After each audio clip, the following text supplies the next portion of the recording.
being here. 45QS is a program I'm interested in to incentivize carbon capture sequestration. Louisiana's geology is well suited for this, and then we have lots of industry that would therefore benefit, and in so doing decrease global greenhouse gas emissions.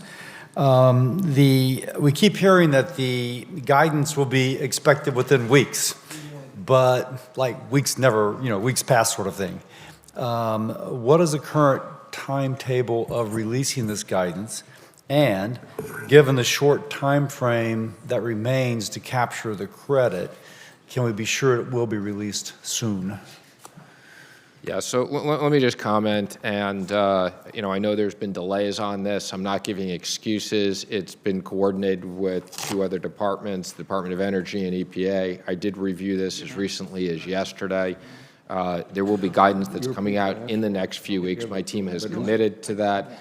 And then there are other regulations that were supposed to come out in April that I told them they needed to have come out in March. So we are very focused on this, and it's an important issue. Sounds great, thank you. Electric vehicles, I'm sure you're familiar with. The Treasury's Inspector General released an audit report in September finding, one, taxpayers improperly claimed $72 million in EV tax credits, and two, the IRS does not have an effective process to identify and prevent these erroneous claims.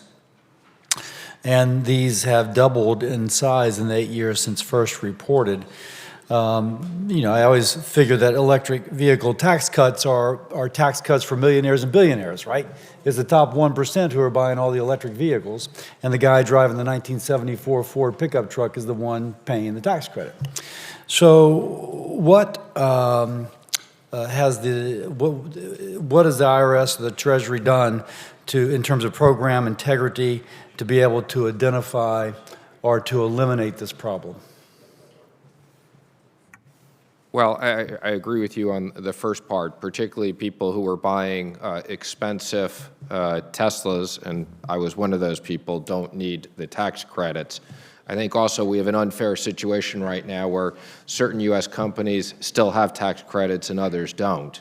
But we are working with the IRS on the audit issue and what we do to fix that. Would it be helpful, one, do you need any authority from Congress, number one, and number two, it seems as if VIN numbers would be, I'm assuming there's a database of VIN numbers somewhere out there. It seems like a simple solution would be some sort of cross-relationship. But again, do you need any sort of authority from Congress to do any of this? We'll always take a little bit more money from Congress to fix these things, to collect taxes. But no, we don't need any authority, but it is unfortunately a complicated audit situation. I'm also interested in the rise of e-commerce and with the counterfeit goods that are being sold on Amazon and other platforms that are a risk to both health and safety. Now,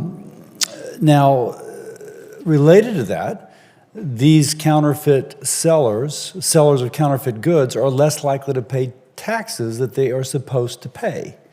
Now, we're approaching this in a variety of ways, but could you tell me about any efforts Treasury is making, perhaps in tandem with the Department of Justice, to address the tax gap that counterfeits create?